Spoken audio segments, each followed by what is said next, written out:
Infamously, Vince McMahon was indicted by the US federal government for conspiracy to distribute steroids in the early 90s. You know, that time he wore a comedy neck brace for no bloody reason.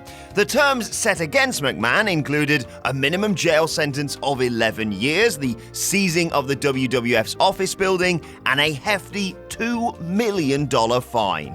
As has been widely reported, McMahon escaped these terms, and his victory against the court is regarded as a landmark moment in wrestling.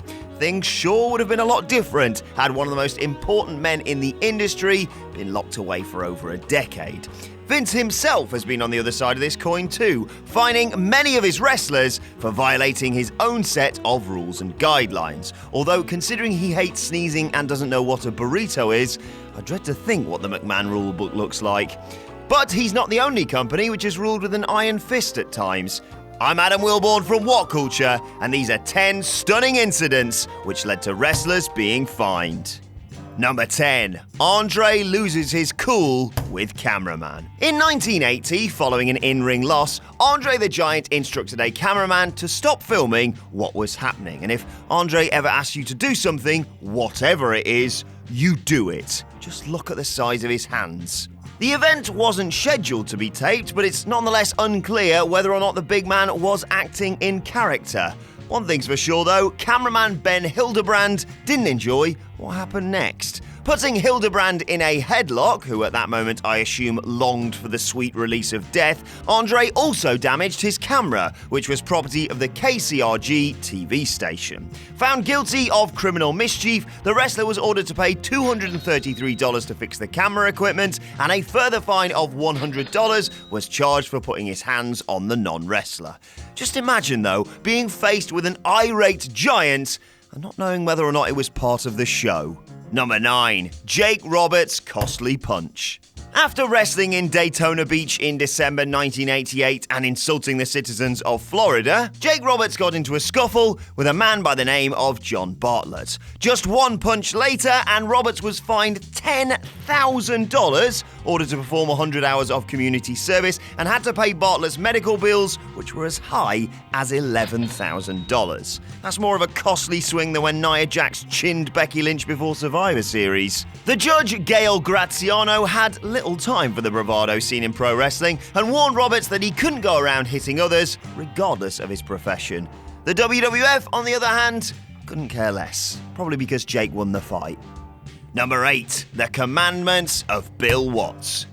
To say Bill Watts caused World Championship Wrestling to sit up and take notice would be a bit like saying Simon Miller is in quite good shape. Coming on board to a company which was leaking money at an alarming rate, Watts' big idea to turn the fortunes of WCW around in the early 90s included a list of commandments, rules which are generally regarded to have been extremely strict. Gone were the blue safety mats from around ringside, banished were the wives and children of wrestlers from the backstage area, and one thing which really ticked a lot of the performers off was the banning of heels and babyfaces from socializing in the public domain. Thou shalt not break kayfabe. As if that wasn't enough, Bill Watts insisted that all wrestlers should be at the building before a show no less than an hour before it started, and no one was allowed to leave until it was over with. A fining system was put in place, one which saw repeat offenders punished as much as $5,000. As if WCW wasn't fun enough. Number 7. An entire company is financially censured. The state of Kentucky's Athletic Commission is pretty damn strict, something WWE found out to their significant cost in 2006. That year's Backlash pay-per-view was full of incidents which angered the committee and led to almost 10 violations from the Kentucky Commission, although I get the feeling Vince rather liked being told he'd been naughty. Basically, WWE were warned not to use blood prior to the show, and the company even appealed to the commission asking for special allowance, but they were denied. WWE went ahead and did it though, because nobody tells Vince McMahon what to do. Deemed the worst offender, the main event pitting John Cena, Triple H and Edge against one another for the WWE Championship featured a lot of spilled blood, and almost led to the company losing their license to run events in the state, after Shawn Michaels had already bladed during a tag team match featuring the ludicrous scenario of him teaming with gods to face Vince McMahon and his son Shane, the Kentucky State Committee fined WWE at least $50,000. Ouch. Number 6. WWE headliners fined in the heat of the moment. During a street fight on Raw in June 2013, Daniel Bryan and Randy Orton used all the typical weapons of WWE's sanitized PG environment, including steel chair shots to the back, brawling around ringside, and Charlotte's friend Ken. You know, kendo stick. God, that was terrible. One thing which irked WWE management, however, was that the duo used a chair shot to the head during the bout. Oh, you done up now, boys. Commenting after, Triple H remarked that the promotion simply don't allow such action anymore. More on that later. And thus both Bryan and Orton were fined by top brass. It still remains unclear just how much of a financial penalty both were levied with, but Orton has since commented in interviews, "Trust me, it was enough." Number 5. Double A hit with double figures. On an episode of TNA's Impact Wrestling in 2013, ring announcer Christy Hemme mistakenly introduced the team of Bad Influence, Frankie Kazarian and Christopher Daniels, when none other than Bobby Roode and my best friend Austin Aries were on their way to the ring. Looking perplexed would have been enough, but Aries, surprise, surprise, decided to take things a little too far. The man, who was a heel at the time, can be excused for getting in the face of Hemme. What wasn't cool, though, is when Aries cornered Hemme, climbed up to the second rope, and pretty much thrusted his crotch in her face as he gestured to the fans in attendance. The later fine was not revealed, but was said to be substantial, and the wrestler apologised to Hemme for his actions and never did anything controversial ever again. Oh. Number 4. Mania Madness for Flair. Back in the early 90s, blood as it is now was a strict no-no, and Vince McMahon was thus left furious after 2 major incidents violated his policy at WrestleMania 8. The biggest show of the year is one the promotion desperately want to be perfect. Every single time, except for, But both Bret Hart and Ric Flair would blade on the event, adding some literal colour to proceedings. Incredibly, the Hitman would get away with his blood loss, later writing in his book that he and rival Roddy Piper pulled the wool over everybody's eyes backstage by decrying the Crimson as an accident. Whoops.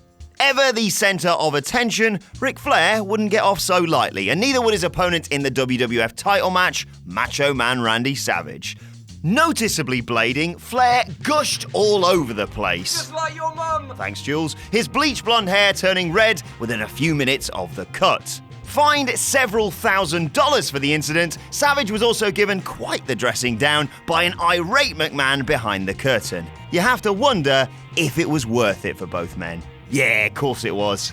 Number 3. The streak lives, but the wallet empties. The much vaunted streak may well be over, but the sheer list of great matches, and that car crash against Giant Gonzalez, Taker has had at wrestling's biggest event, lives on. At Mania 27, the Dead Man faced the Game in a match which would only be usurped by the same pairing 1 year later inside Hell in a Cell. As a straight-up, no-holds-barred one-on-one encounter, the match in 2011 stands tall as a great example of how to piece together drama within the guidelines of the current WWE system. Well, that wasn't until Triple H whacked The Undertaker with a steel chair shot to the head, violating a crucial WWE ruling. Even though both are legends and very high up in the food chain, the tandem were fined an undisclosed amount of dollars, something Vince McMahon later described as completely necessary.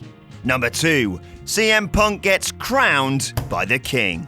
As mentioned numerous times through this list, blood is largely banned from WWE, and blading is an act which carries serious consequences to the guilty party. After being rammed into the side of the steel cage in a match against Jerry Lawler on Raw in 2012, Punk crumpled to the mat before Lawler climbed on top and began hammering down punches on his forehead, adding the exclamation point with a trademark fist drop from the middle rope. As the shots were raining down, Punk appears to be clutching his face for protection, but he's not fooling anyone. He is clearly blading himself, looking to add as much drama and tension to the bout as possible.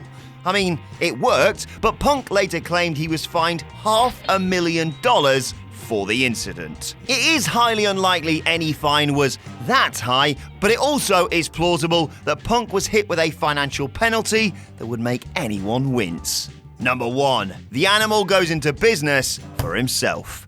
In 2008, Batista was finding it hard to acclimatise to the new PG-led rules prevalent in WWE, which included the absolute banishment of any wrestler shedding blood during matches. I hope you're happy, Linda. When piecing together a cage bout with Chris Jericho, the animal elected to sneak in some blood loss for the boys. After going through with the blade job, Batista incurred the wrath of his boss, later being fined by Vince McMahon for daring to defy orders. Unbelievably, the fine was as much as $100,000, making it surely one of the biggest who have ever been imposed on a wrestler for bleeding. Just to put it into perspective as well, do you know how much Brock Lesnar was fined for caving in Randy Orton's face at SummerSlam because it was, safer than blading? $500. Yeah. Batista insisted he would pay everyone's fines, including Jericho's and the 5K ones, thrown at referee Mike Chioda and match agent Dean Malenko. Oh, what a nice guy Dave is. He's got such a big heart. Batista took responsibility for the incident, but remarked in a later interview that he knew on that day that things would never be the same in WWE. And that's our list. Did we miss any out? Let us know in the comment section below, and don't forget to like, share and subscribe. And check out our new wrestling podcast by searching for What Culture Wrestling on either iTunes or Spotify. Thanks for watching. I've been Adam from What Culture, and I'll see you soon.